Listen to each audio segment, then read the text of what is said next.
What's up, guys? Welcome to the PT Good Podcast, where we talk all things ortho, from physical therapy to training. My name's Kane. And my name's Mark. So, Mark, what is on the agenda for today? Kane, I'm happy to say we got another good one. Today, all our listeners will be learning from our mistakes within the context of physical therapy, that is. Yeah, so we wanted to kind of, Kane and I were discussing, we wanted to kind of an episode that the idea for the episode came when we were discussing what would we tell our former selves years ago as newer clinicians, things that information or advice we wish we would have had back then. So that's where the idea for this episode came from. Kane, would you please start us off? What is one of the number one things you would tell yourself years ago as a new clinician? I think unanimously from everyone that I've talked to, and this is like before we even thought of this topic, this was told to me throughout PT school, like even afterwards during my rotations and everything. This isn't something that I would necessarily give to my former self since I went through residency training and had this, but seek out mentors. So the concept of having a mentor doesn't necessarily even mean having like a formal mentor, but having someone in the clinic that you work at as someone to lean on, someone to ask questions about. These people have been practicing for more years than yourself if you're a new grad or like relatively a newer and greener clinician, right? There are going to be so many things that you just haven't seen before. Not everything fits into that textbook type of presentation. You're going to see some deviations from that. And so just knowing what is normal, what's not normal, figuring out what's relevant or irrelevant is going to help you out so much in deciphering things and kind of parsing out all the noise that happens when you're evaluating and assessing and treating a patient. So this is one of those things where if you're able to have someone that you can bounce ideas off of, that you can just double check to see, hey, is this making sense to you? Is this something I should be concerned about? Like, what would you do in this case? And I will say for sure that based off of the conversations that Mark and I have had about our patient cases and stuff like that, that has helped me grow so much as a clinician, because it's just pretty much like telling me, okay, you are right on your current thought process, or hey, maybe take a look at this, or no, I've seen this before. Try this and see if it works, or no, this needs are for a week. We got to get them out. Right. So it's really, really helpful to have someone that you trust, that you can rely on to help you get through those new grad blues and get you to a point where you're able to stand on your own 2 feet and be able to start treating people confidently again. Yeah. I mean, I definitely agree with all those points. I think one thing when it comes to the mentorship specifically, it doesn't have to be like someone who is, or certainly it shouldn't be someone who's giving you the answers or just feeding you information. It should be someone that you can have an open discussion with and kind of bounce ideas off each other. And when you get to a conclusion, that person is challenging you so that you have to properly justify why you're providing a certain intervention, why you did a certain thing for a patient. And it's just going to help you develop that thought process and decision-making or clinical decision-making more quickly. I think the one thing Kane mentioned too about the mentor is that if it's someone that you work with in the clinic, I think that has benefit because the person's going to be there. If it's something quick where it's like, hey, I have this patient currently, this is what I've done so far, would you be able to just take a look at them for 5 or 10 minutes? Could they just kind of hang with you while you treat them, right? Just so you can get the feedback when you need it versus, something where, like I said, like not like informal mentorship, but even if you try and like I've seen some people try and like almost mentor themselves in that they will take what they did and then compare it to someone they see online or something they read about. And yeah, you can get feedback that way, but it's just so much different because you can't account for all of the like variables that someone else would be able to pick up on when they're helping you with a patient in person. So yeah, I think some form of mentorship in person, consistent, is very important starting out. Another aspect of the mentorship, which isn't exactly like direct mentorship, it's just being in the clinic or surrounding yourself with coworkers who also want to improve and who are also striving to provide the best care possible. It's not like a direct like one-on-one mentorship, but it's you're in an environment where people are willing to provide feedback, they're wanting to improve, and that kind of environment and work culture is just going to rub off on you as someone who's trying to develop their skills as well. I think that last part is so important.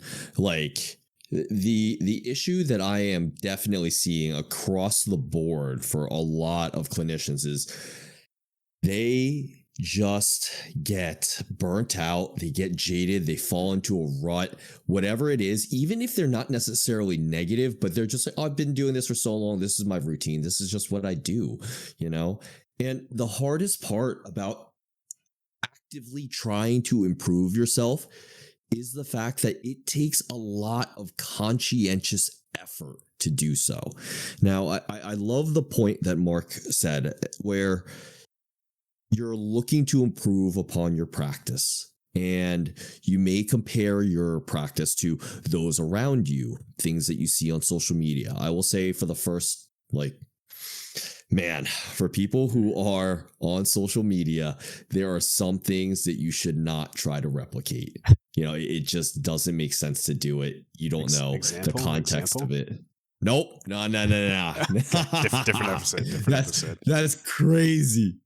So, okay. For easy example is like when you see someone do some sort of like complex manual skill and you're just like, oh, I want to do that. I need to do that for my patients. And sometimes that's how they market it, right? Mm-hmm. But there is a lack of discussion about the context and nuance as to why they're doing it and the rationale of getting to that point, right? Or what they're doing after that. There's so much that goes into that where I'm like, it just doesn't make sense to apply that, right?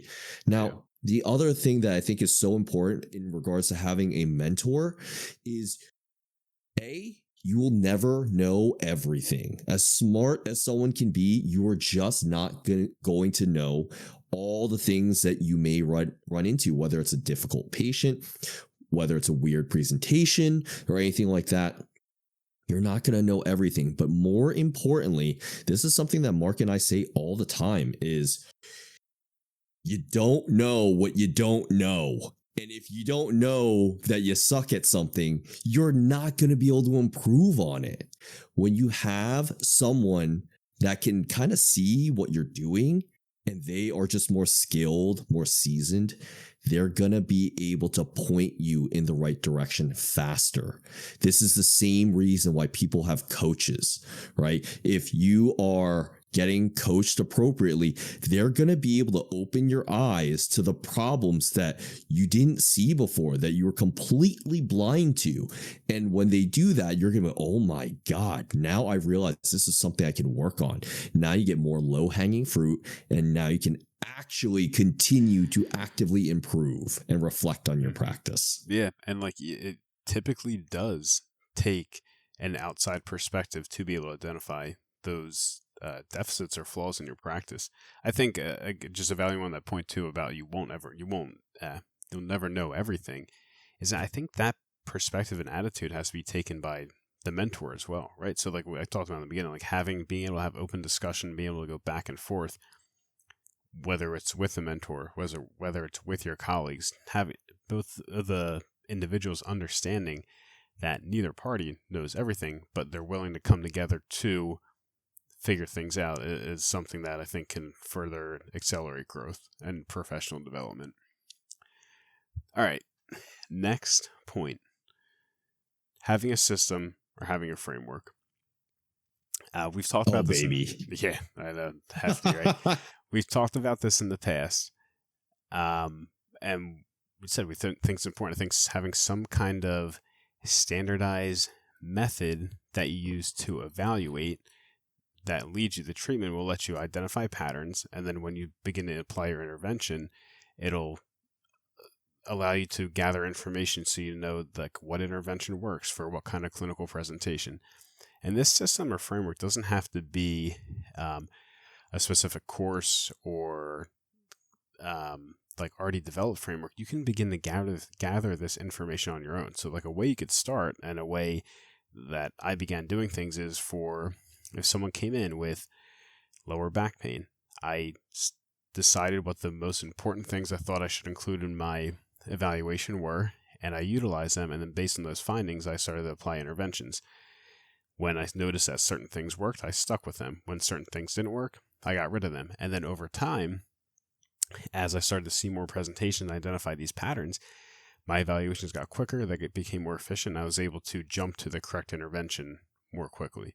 So like I said, it doesn't have to be like an already developed method. You can, like, if you think critically, if you want to improve, it's simple. Like I said, you don't have to do all these kind of complicated methods, and you'll see stuff online that, like I said, it lacks context or nuance. You just start with basic information gathering through your evaluation, apply interventions in a way that you can justify and make sense, and then see what works. Especially in the beginning of your practice, and it's really going to take a little bit of trial and error. I mean, you're not going to be hurting anyone, right? And as long as you have a justification, reasoning behind your interventions, yeah, that can be good care. But then I think a big part that some people don't follow through is the self-reflection and identification of the effectiveness of these interventions afterwards, and then understanding how effective they were and how to apply them to patients in the future. Yeah, I definitely agree with that. And I think that we definitely demonstrate this when we talk about our hierarchy of impairments in our previous episodes. You know, I think that having that system where you're like, okay, this is how we prioritize things, and moving down that list just kind of ensures that we don't miss certain things, or that we've realized that maybe this issue is able to tackle on an overwhelming majority of problems, or maybe how quickly we can utilize it to rule something in or rule something out. So like directional preference is one of those things. It is very quick and easy to rule in or out, and the effectiveness is just so high that it's one of those things that if you don't finish off, or if you don't treat, then it becomes really hard to resolve the rest of their symptoms, right? And this is where Mark and I have our bias. I think that, man, we've talked about it so many times before. Just say it. I know. And the thing is, it pains me to say it, but like after looking through and trying out like different things, we do not have another system the way that MDT works. Like, it is just such a powerful tool when it comes to the evaluative process. Good God, they actually have so many things. And I'm not saying this as in like MDT is perfect or anything like that. Like, it is the holy grail. It's certainly the best that we have. And I'm pretty sure that from everyone who's listened to our previous episodes, you guys all know that this is what we utilize. This is also something that we use as our foundation to build off of. We add our own different things to create and expand upon for our own selves, right? We utilize MDT as a foundation, and then after we add in the different things that we talked about, like our hierarchy of impairments, right? And then that's just not something that they really do, and that's okay. But these are the things that we're seeing and that we're noticing in our practice. But man, from the evaluation to the assessment to the reassessment to recovering function, ensuring that we're able to discharge them, to patient autonomy, to the educational pieces that you're able to give to your patients. It just covers so many different things. And that's why, for me, I think it is probably the best framework that I can recommend personally right off the bat. If you can get into an MDT course and learn to utilize it and commit to it, it is going to make your practice so much more efficient. And that's the end of my rant. And I'm not even the MDT fanboy here. Mark actually is. I'm so proud. I'm crying. Wow. No, that was, I mean, well said, right? I mean, like you said, I mean, I think people who are listening and Kane and I knowing each other personally, like neither of us would have put the time and effort into learning a method like this if we didn't find it effective and if we didn't see it consistently yield positive results. And like Kane said, it can become a treatment, but the evaluation process is really what it is at its core, right? So like I talked about developing a system, a framework. Like this is a perfect starting point. It's simple to use. It makes sense. Also, like Kane said, the principles and concepts that form the foundation of the system, like the traffic light and the force progression, they're not unique to this system. They can apply to any other forms of physical therapy, right? And then once you understand this system completely, there's a little bit of wiggle room with it too. So you can start to make it your own, and you can play around with different movements that aren't the standardized ones that are taught in classes. But when it comes out in a system or a framework, like Kane said, I don't think there's anything out there currently that beats MDT. I think it's a perfect starting point for clinicians who want to start to develop a system or a framework. I took Part A while I was in school already, and it gave me a little bit of a head start, I felt like. But yeah, like just to conclude this point, have a system or framework. It doesn't have to be an established one. It's something you can develop on your own, but gathering information and then using it to better yourself in the future is very important.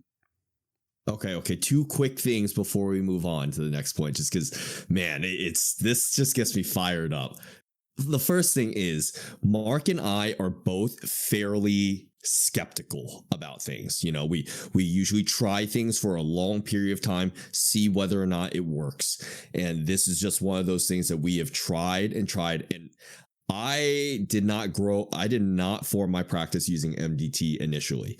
It's just one of those things that I've understood or at least been taught in regards to the spine, but that was about it. I just kept trying it again and again and again and again. And I'm like, there's no way this works. There's no way this works. There's no way it can work. And it just does. It just almost every single time it proves me wrong because I didn't appreciate what it was. And just like what we talked about before, it just serves as an evaluative tool. If you want to use other things in conjunction with it, just like what we talked about previously, that's awesome. And I'll say most of the people that I know that utilize MDT heavily and truly understand it, they do not limit themselves just to MDT, at least in their coursework. They're going to take other courses too. They're going to take Mulligan courses, Maitland courses, etc., to better understand what other systems are doing and see how it kind of ties in with their own school of thought. Do I think it's fine for you to use MDT as a framework and then use Maitland or Mulligan principles to facilitate it? Absolutely. That's totally fine. Like, why wouldn't you do that? If you understand the framework, you can branch outside of it, right? And you're following virtually very similar principles. You're just arriving there in a different manner or way, right? That's your own practice to shape, right? Like, to me, it's just like you do what you want to do and what you think works best. This, to us, is just one of the best starting points to improve on your practice in a very concrete manner. Okay, finally, moving on. The next point that we have is finding and creating comparable signs and establishing your baselines, right? Like, we've talked about this before. I think we dedicated almost an entire episode to this alone. But you need to be able to find and establish baselines to know where your patient is. If you don't do that, you will not know if they're getting better or getting worse or staying the same. Same thing with comparable signs. You need to find something that's relevant to your patient. If you're unable to do that, if you're unable to recreate their pain or anything like that, you need to make sure that the patient themselves is able to do so. Prime example, I had a patient today who was just like, oh, I have pain when I stand for long periods of time. And I'm like, bro, I'm sorry. I'm not going to have you stand for 6 hours in the clinic here. That's just absolutely unreasonable. So I knew that that was his comparable sign. We checked his baselines. We checked what minimal comparable signs that he had, which was resting pain, super, super tiny amount. He does his repeated extensions. It goes away, but to me, not a strong comparable. I tell him, go home. When you go to work, I want you to do your exercise before, see if you can stand for longer. And then if your symptoms come on, do your exercise again to see if you can reduce those symptoms. That is what's going to make sure that both you and the patient know that your intervention is effective. So make sure that you're finding and creating those comparable signs if your patient isn't giving any. Make sure that you're establishing your baseline so you know whether or not your patient is improving and what else you can potentially do for them. Yeah, and like Kane said, it's got to be relevant. And we talked about in the previous episode the kind of almost a bit of a hierarchy of comparable signs, right? Like I don't think things such as trying to palpate someone's multifidi or transversus abdominis and seeing if the contraction is different on the left than the right and stuff like that. Like, I mean, you just have multiple layers of unreliable testing involved there. Like, take something simple. It can be like something easy. Loss of range of motion, pain, a functional movement, right? Like it can be really easy things that you can use to identify, and the things that are meaningful to the patient, things that you observe clinically, and things that can noticeably improve. So just having something that you can compare so you know your intervention is effective is not only beneficial to you as a clinician, but also very beneficial to the patient. Okay. Next point is exhausting what you are investigating. So when we say this, we mean if you're using a certain intervention or if you're looking to investigate a certain deficit or impairment, you want to make sure that you're following it through to the end. So like when Kane and I talked about directional preference, we talked about treating it as an impairment and making sure you let it get to the conclusion and get all the way through until the end. It's that you are doing everything in your power to address directional preference through whatever interventions you're doing until you know that it's ineffective or it's not resolving. So if we just take lumbar spine for example, you're going through in a systematic way every kind of movement in the lumbar spine, whether it's sustained positions, whether it's side glides, whether it's standing movements, every single movement that you're able to do, you're using, go to our previous point, you're using the comparable signs and baselines to know if it's improving. And then you're making sure that you're extensively testing these movements and positions until you get to the point where the issue has resolved or you're plateaued, and then you know you're moving on. Sticking with lumbar, if you just have someone extend a couple times in standing and you're not really comparing baselines, or you find it wasn't effective, and then you have them lie down and they do some knees to chest, and that's all you look at, you have at least a couple sessions worth of movements left before you've even started to scratch the surface when we talk about exhausting what you're investigating, right? So I think I myself, this is something I fell into. I would have someone come in for an evaluation. I thought I knew the presentation. I had some information on what I knew worked. I would try it. It either wouldn't be effective or wouldn't be as effective as it had been on a previous patient, and then I would abandon it with at least abandon that approach or thought process without really knowing that, okay, if I really want to know if this is going to work or not, I need to follow it to the end, right? So if that takes a full session, if it's like Kane said in his previous example, if it's something that the person has to go home with so they can be the information gatherer for you, and then when they come in, you recheck and talk and then see if it was effective or not. That may be the case, right? But making sure you're performing an intervention or whatever you're looking to evaluate, making sure you're following it to its conclusion, whether that be the symptomatic response plateaus or the symptoms are gone. It's important that you're getting through that full exhaustive list so you know where to go from there. Yeah, oh man, this is, if there is a mistake that I've made on this list, this is the one. So, I can think of a handful of patients that were more complicated and I just wasn't sure where to go. And so I would check something out, no change. I would check another thing out, no change. And then there were just so many things that I was looking at that the next session that they came in, I'd be like, oh man, well, what if I check it out like this? Or maybe if I do it in a different way, is that going to make any difference? Or maybe I got like a little bit of a response the last time. Let's see if it's going to be the same thing here. And it just, man, I actually felt so bad for some of those patients because I put them through the ringer. So an add-on to this tip is, if you're going to put your patient in pain, do it once so you don't have to constantly revisit, so you don't muddy the waters, so that you know what you're doing. What would be an example of like in order to exhaust an investigative process or intervention, it'd be necessary to have an increase in symptoms? Wait, repeat that again. What would like be just building off this one? I think like it'd be helpful. Like, give an example. Like, you want to exhaust something, but maybe the person is going to be in pain because of it. Like, what's an example of that?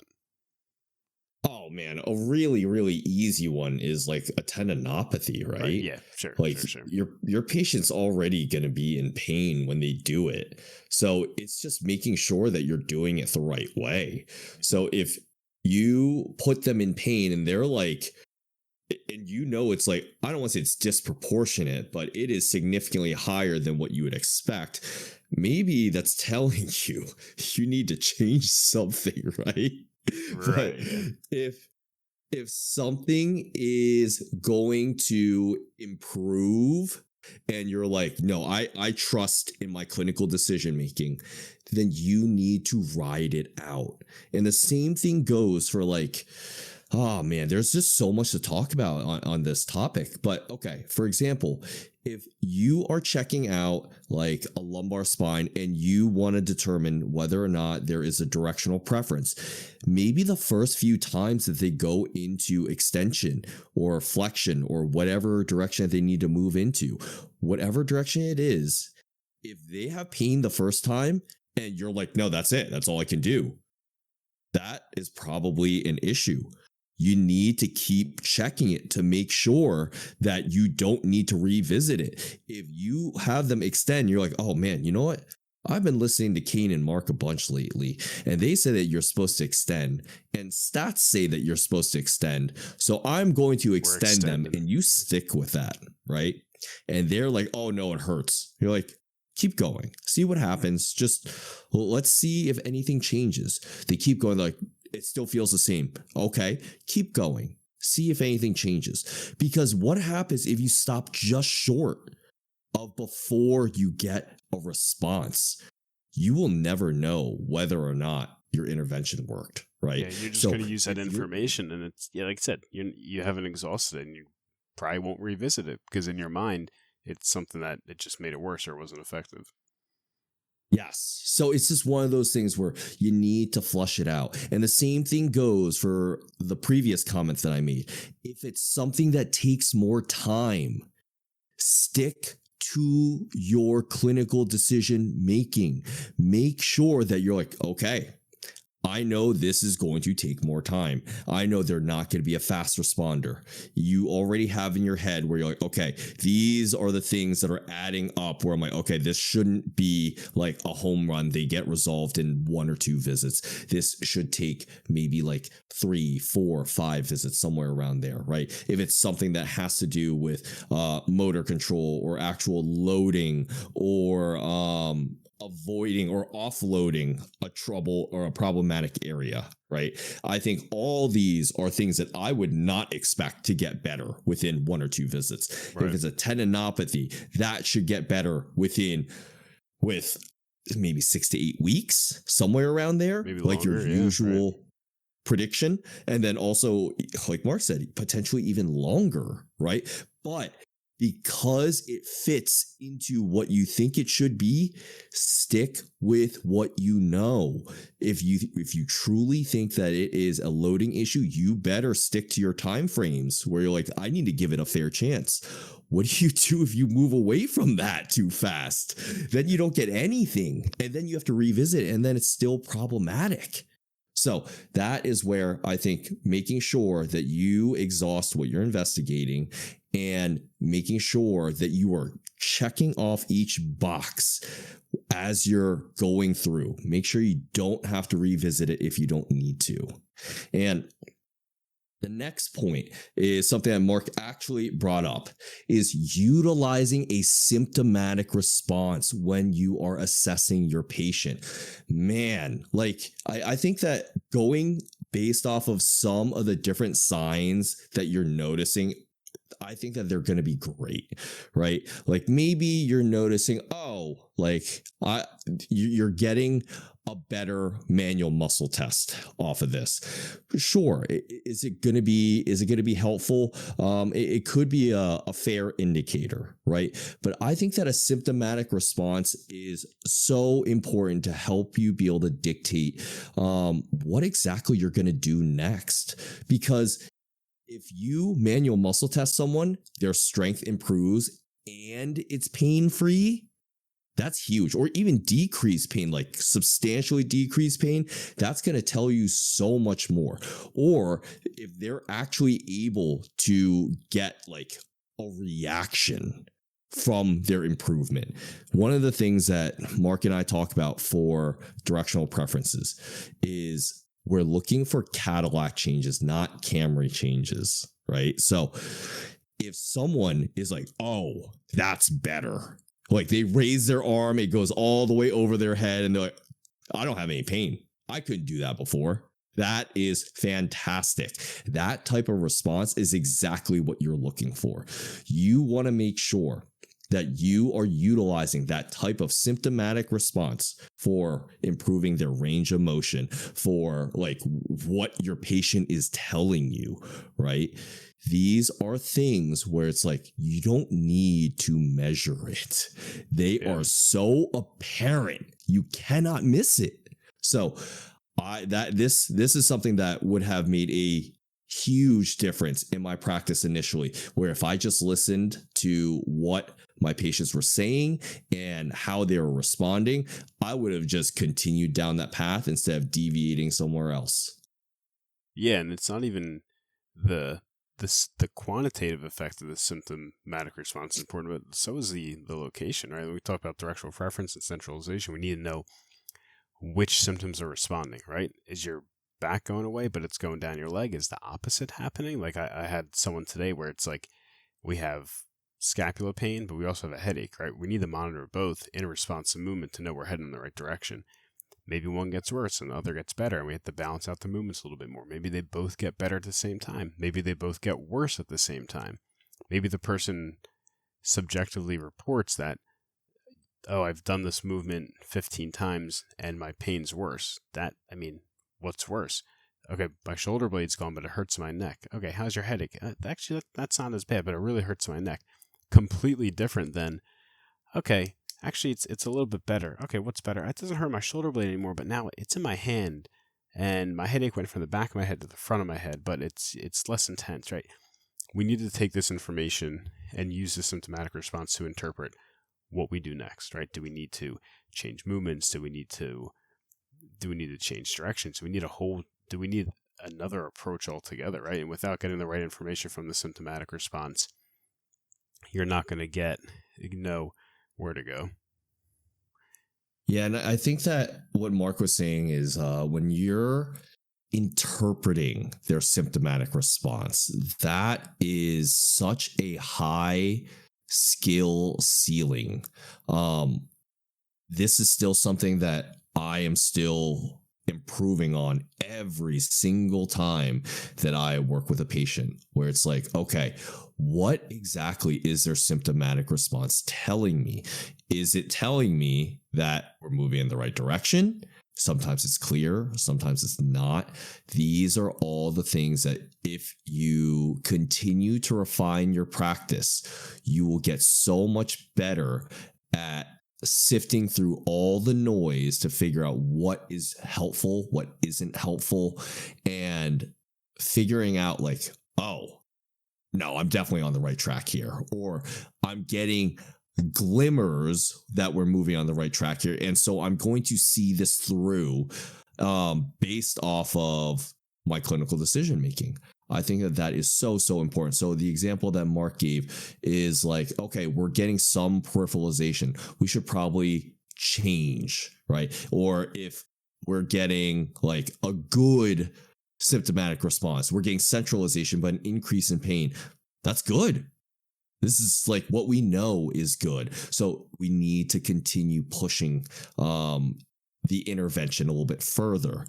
And this also comes with more knowledge, more experience. I think that that is going to be like, it's going to help you be able to figure out more complex patients that much faster.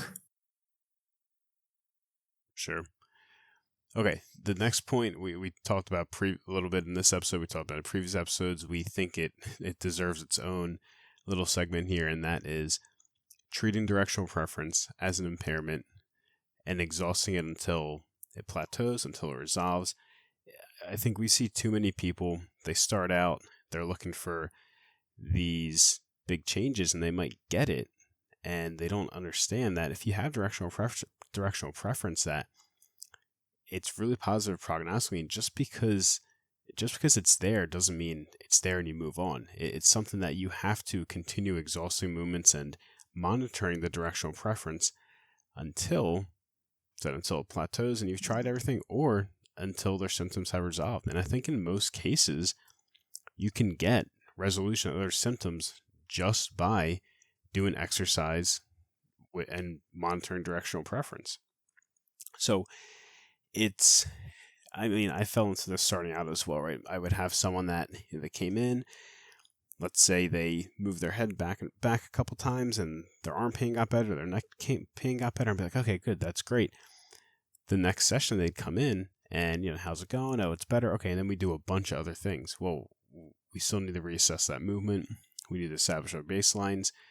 We need to make sure that they're still getting the desired response from that movement that they were getting at the evaluation, right? So if someone has directional preference and they don't follow, and we're not following through with it, and we're not making sure that they're continuing to get benefit and they still have directional preference and they're doing the correct movement, I think it's way less efficient in terms of treatment and the amount of time to resolve an issue. And I think it's something that needs to be emphasized, and it's probably, in our opinion, the primary impairment that needs to be addressed when you're seeing a patient that has directional preference. Yeah, I was just going to say, in case if Mark didn't say it, there's a reason why it is at the top of our hierarchy, right? Is if you miss directional preference, there is a solid chance that you do not resolve that case. And it's just, why miss out on something that is the quickest thing to resolve and oftentimes the most potent thing that you can resolve too. So it's just one of those things where if you treat it as an impairment, as a deficit, and running through with it and understanding its function, then you're going to be able to see, okay, we got as much out of this as we can, just like what we talked about in our previous point of exhausting a variable. And then going on to your other deficits, that is going to help you close out cases so much faster, right? I think that treating directional preference and understanding whether or not it is there is so, so helpful. And that actually takes us to our next point. And as someone who loves MDT, this is where I think it gets a bad rap. Our next tip is don't force something that isn't there. And this is something that I definitely fell victim to before, where I was like, man, it's low back pain. I need to bend them backwards, right? That, unfortunately, is not the whole point of MDT. It is an evaluative process, just like what we talked about before. And so some people just aren't going to respond to that. And that's totally fine. It helps us classify patients to figure out what they're going to respond to. So if they do respond to something that is extension based, or they respond to repeated movements, that's awesome. That helps us hit homers for sure. But if they don't, and we're listening to their symptomatic response, and we've exhausted what we're investigating, and nothing is changing, don't force something that isn't there. It just doesn't make sense. So this is one of those things that I definitely had a tough time understanding. But now it's like, okay, we've done what we could. We are confident in our ability to assess and determine whether or not someone will respond, i.e. classify them, right? And we have to have the confidence to be able to do that before we're like, okay, it's time for us to move on. They fit into another classification that just won't respond to this, right? So don't attach something to you as like this is all that you're known for, right? Sometimes you need to move away from it to determine a better treatment method that best suits your patient. Yeah, exactly. And just like bringing it away from the spine, like back into the extremity, some other examples, I see like if you're testing a certain muscle group, and I think some commonly tested muscle groups that people will say are, weak in people with pain, maybe like hip abductors, knee extenders, posterior cuff, shoulder external rotator, stuff like that. I see a lot of people where they test these muscles and, they do the manual muscle test and it checks out fine. And they're still providing interventions like, oh, actually, that felt a little weak to me. Or, when I did this test, it didn't feel like I was strong. And, they're tolerating like a high amount of resistance and they don't have pain. And they're like, oh, you need, it just didn't, you need to get stronger here. And it's just because, we learned that these, and I don't agree with this, but it's taught that these muscle groups are, people with pain, like they don't quote unquote fire as well or not as strong and stuff like that. And it's again forcing an issue where it's like, not only is it maybe not true, but then the patient is going to take the burden of that and be like, oh, my hips are weak and this is why this hurts and that and like that. And really you test and evaluate and there wasn't an issue with it, right? So another example of, if it's not there, it's not there, and you probably have to move on and evaluate and look at something else to determine what's actually causing the issue. Just providing an intervention to someone without like good, solid justification that we talked about earlier is not going to help you learn. It's not going to help you develop good clinical decision-making skills, and it's probably not the most appropriate care for the patient. All right, moving on. And this is one that I think is pretty important, something that I struggled with early, is having a plan for what to do when the patient comes back better, if they come back worse, and if they come back the same, right? So, especially early on, I think just being able to look forward and have just an idea of what you're going to do depending on the patient's response can be beneficial. I mean, we talked about like the first step when the person comes in is that you're going to reassess them, see how they're doing, check your baselines, and then your next step after that is, depending on how they're doing, you're going to implement a plan going forward. Sometimes that can be difficult putting it all together in a single session. So I think, and I would use this as almost like a thought experiment or like practice coming in and be like, okay, this person had this symptoms at their evaluation. I gave them this. Based on what happened at the eval, I expect they're going to come back better, okay? And if they're better, this is what I'm going to do. If they're worse, I'll do this, or maybe I'm going to recheck these things. Or if they're the same, this is what I'm going through now. So just kind of going through these hypothetical scenarios in your head can not only prepare you for when the person comes in, but also it can kind of help this process become more automatic going forward. And like I said, it can kind of just reinforce that thought process for when you are encountering patients. What do you think, Kane? Something you would do, or how does that? Is it something you tried early on, or? Oh man, I'm not just gonna in terms lie. of planning in general, dude. When I had mentoring, this was asked for every single patient. All the freaking time. I got so sick of this question because I was like, wait, your first, second, third, or fourth mentor? It was practically all of them. Okay. It's just like every single tough patient. What are you going to do if they come back better, worse, or the same? Come up with a plan for did you find it beneficial?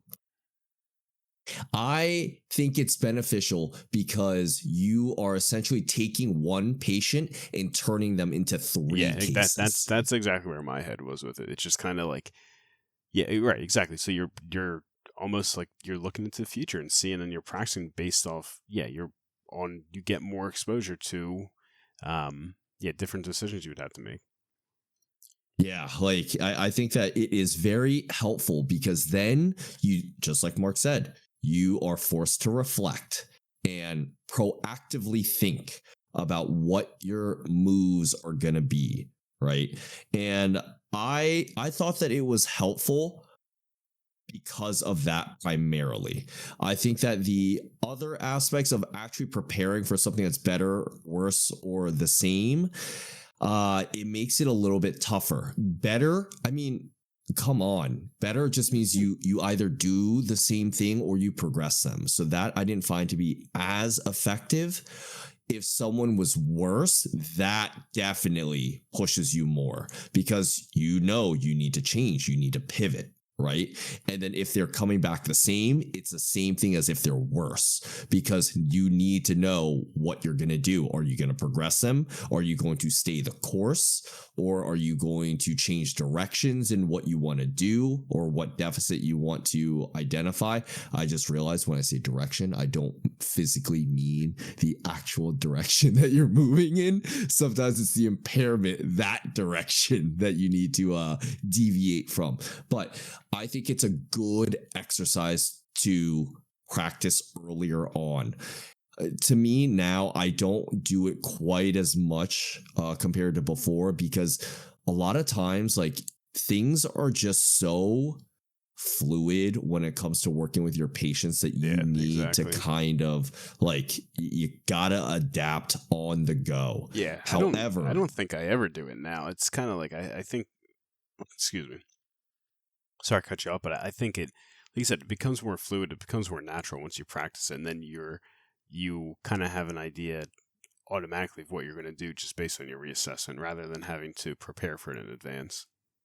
Yeah, it's pretty much your autopilot, right? Yeah. Like this is just how your brain functions at this point. So I will say that I still do it for patients that are continuously coming back the same. And like, okay, what do I need to do? What can I try? What have I done and exhausted previously? And then just going on from there. And that's where bouncing ideas off of your mentors, your colleagues, other like practitioners is super, super helpful as well too. Because then when you reflect back, you can start to better organize your thoughts, right? I think that is just super helpful when you are struggling with a case. So maybe you don't have to do it for every case, but it is definitely helpful. All right. The next one that we're going to talk about, and this is one of my favorites, I think this is one of Mark's favorites as well too, is reassessing your patients, not just reevaluating them.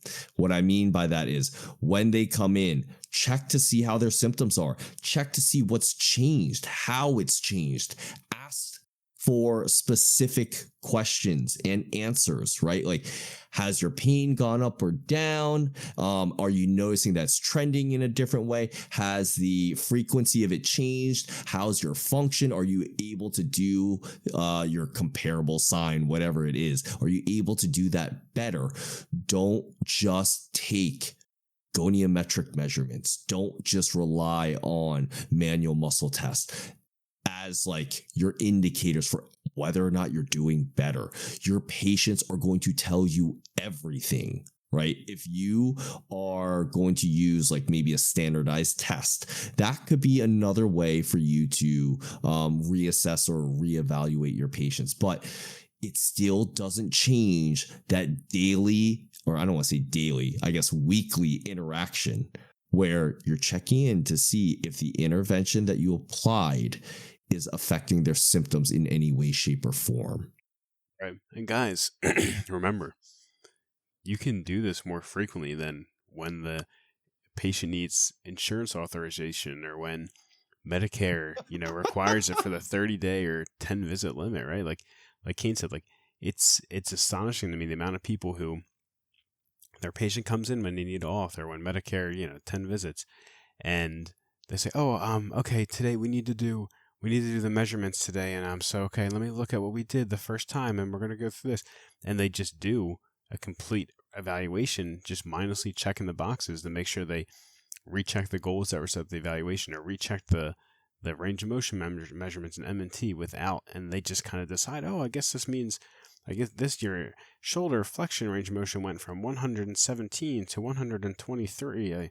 Oh, that's better than last time. Wow, good job. When I think the approach we're advocating for is like checking in and reassessing the relevant impairments and baselines, and then making sure you're on the right track, making sure the patient's improving. You don't need a goniometer to do that. You don't need the a timeline for like insurance authorization to tell you when you should be reassessing people. I said this isn't like a shopping list where you're going through and just checking all the boxes, right? This is a person in front of you who's coming to you because they're in pain or having issues doing something. Like that should be reassessed. You should be able to have that interaction relatively frequently rather than just waiting and then checking in a month.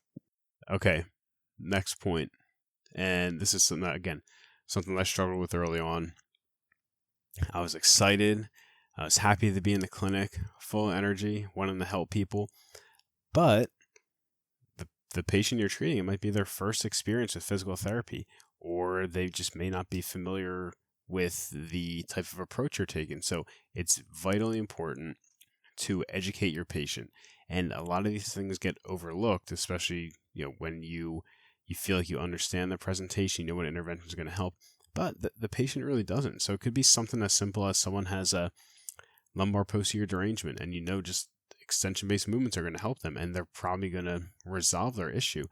But if from the patient's perspective, you're just asking them what hurts, you move their legs around, you have them bend backwards a couple times, and it gets better, and that's fine, but they should be involved in the evaluative and interventional process a bit more, right? So something as simple as, you're asking them, they sit down.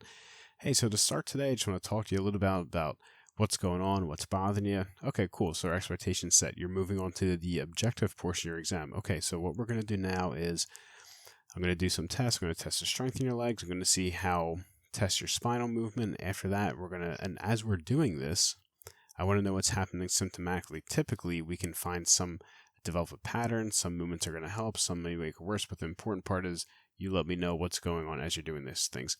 So almost just like a quick introduction, we can call it education, just so the patient knows what you're doing, why you're doing it, and how it can help them. I have found, and I do it much more frequently now, I have found it just gets everyone on the same page. It kind of calms things down a little bit, and then it lets things flow a little bit smoother through the evaluation and in follow-up appointments as well. Yeah, I think that's definitely important, just to make sure that everyone's on the same page. Now, I do things a little bit differently. I don't necessarily I think the easiest example, because most people patients, I should say, are not familiar with repeated motions. So I usually just tell them, hey, so I'm going to check out your spine just to see how things are moving. And if we're able to change your symptoms in your arm, your shoulder, or your legs, whatever, right?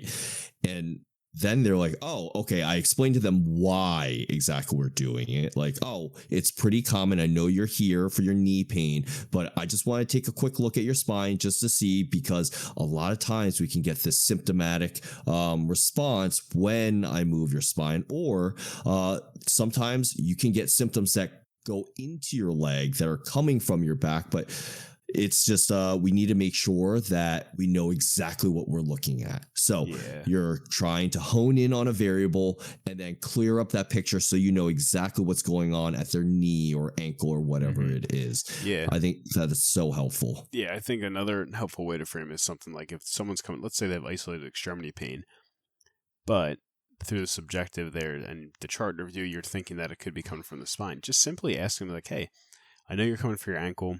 Some of the things you're telling me and are leading me to think that there could be some spinal contribution from this. Just to make sure we're not missing anything, is it okay if we start by looking at your spine and then move down to the ankle? I mean, I haven't found, maybe 1 out of 100 patients will say no, and that's fine. That's up to them, right? It's okay. They might, you just tell them, hey, I just want to let you know, like, you're not going to be getting the best quality care, and if they're fine with that, it's okay. But most people will be on the same track, will be on the same page as you. Like, oh yeah, sure, that makes sense. Yeah, it might be connected. Let's just check it out, right? But so just inserting that little bit of education, almost asking for permission, I think it just helps you, puts you and the patient on the same page. Yeah, I definitely agree. And the last bit about explaining your process is so helpful. So I said earlier that I don't usually tell patients exactly what I'm looking for, but I just tell them that I'm looking at their spine. Towards the end, once I finished everything, that's when I tell them, oh, hey, so what I was looking for was called a directional preference, and here's why, right? And when they're able to understand that, they're like, oh, that makes a lot more sense when you give your justification. The next time that they come in, they're going to be like, oh, this is why we're doing this. This is awesome. When you explain your process to the patient, they understand the value of it, and it starts to become important not only to you but to them as well. And this is usually where I get the most buy-in. So last point, I think that it is so important, but it really kind of gets like it gets left behind. I think like it's weird. Sometimes it gets like overly stressed. Sometimes it gets like underplayed, but know when you need to refer. Man, if you do a good job of screening the spine, getting your history, I think that it is so important that if you're asking your red flag questions, things just aren't making sense. Your objective findings are just like, oh, I do not like where this is going, right? I think that is where you need to know when to refer, whether it's for imaging, for pharmaceutical intervention, or for anything along the lines of that. I think it is so helpful to have another healthcare practitioner in a different field be able to take a look and be like, hey, this is outside of our scope of practice, and it's something that they can help with. It's something that you can work together to collaborate to improve on the care that your patient is getting. Making sure that you are thorough and safe with your patients is so important, because then you just have the confidence to pull the trigger and know when you need to get them out of your clinic and into someone else's office so that they can be better helped. I think that is such a huge thing, because our job essentially is being able to triage patients where they need to go. And especially with more direct access and stuff like that, we're functioning more as the first line response to get patients where they need to be. Yeah. And I mean, it's like Kane said, if there's something going on where you feel like they need an immediate referral, maybe they have a condition that would require immediate medical attention, they have some red flags coming up, yeah, a referral is necessary. Just to tie it back to one of our prior points when it came to exhausting and an intervention, if you've gone through every kind of route, every kind of intervention that you know to be able to help someone, of course a referral may be necessary, right? And I think people are appreciative if you just kind of say something like, hey, I've done everything I feel like I can to help you with this. We're not really seeing results at all, or maybe as quickly as we would expect, I think it'd be beneficial for you to go and see this kind of physician, or, I can refer you to this kind of provider to see if we can better help you. And I think, at least in my experience, patients are very much appreciative of that, rather than, oh, okay, we've done this for 2 or 3 months, and it's not had any effect. Maybe we just try another month and we keep going. Like, you've clearly exhausted interventions by that point. Whatever's going on isn't responsive. People are appreciative. Their time is valuable. You're a professional. You have the ability to refer, especially like Kane was saying with direct access. In some states you can see people up to 90 days without a script or anything. But if someone's not improving, you feel like they need to be referred, do it, right? I mean, you can treat them at the same time, but if you feel like further intervention is warranted, have the conversation with the patient. I mean, I've had something I see a lot is like an unresponsive radiculopathy, and I feel like they benefit from spinal injections. I don't tell them that this is what they should get. I just, we just bring it up casually. Hey, like, we've been doing this for a couple weeks or maybe a month or so. It's not really responding. I've seen this presentation before. I think you may need something different, maybe a medication. Sometimes injections help. Like, are either of those options something you'd be interested in? And then you look like the expert. It gets the conversation going, and then you can kind of see where the patient's head at. What they're, depending on their preferences, you can refer them to an appropriate provider. All right, Kane. Anything else you would like to add to today's episode? Not to today's episode. We're going to have a whole lot of other things to continue to add on to this list for future episodes. That's for sure. Okay. Yeah. Just to summarize today's episode, we talked about a lot of good tips. I think we'll probably put the list of these tips in our show notes as a reference, but the number one most important tip that Kane and I believe is important for people who want to become better PTs is to have a mentor, or at least work with a group of clinicians who have a shared interest, a shared goal at becoming better PTs. Without having that constructive environment, it's very difficult to enhance and improve your decision-making skills. Having some kind of system or framework that lets you recognize patterns and then develop your own interventional preferences and identifying what's works and what's beneficial is also very important. Exhausting interventions, testing baselines, using comparable signs, gauging the symptomatic response of your interventions so you get the right information and are able to help patients better. That's another important aspect. And just reassessing your patients, testing the important things, educating your patients when appropriate, knowing when to refer, all skills that take some time to develop. But if you work on them with some degree of intentionality and you're looking to improve them, they will improve with time. Well, that wraps up another episode of the PT Good Podcast, the number one motivational and educational ortho PT podcast. Subscribe to us on whatever platform you're listening to us on, YouTube, Spotify, or Apple Podcasts. Don't forget to share this with others who would benefit. Thanks for listening. We hope you enjoyed, and we'll see you on the next episode. Miss you, love you, bye.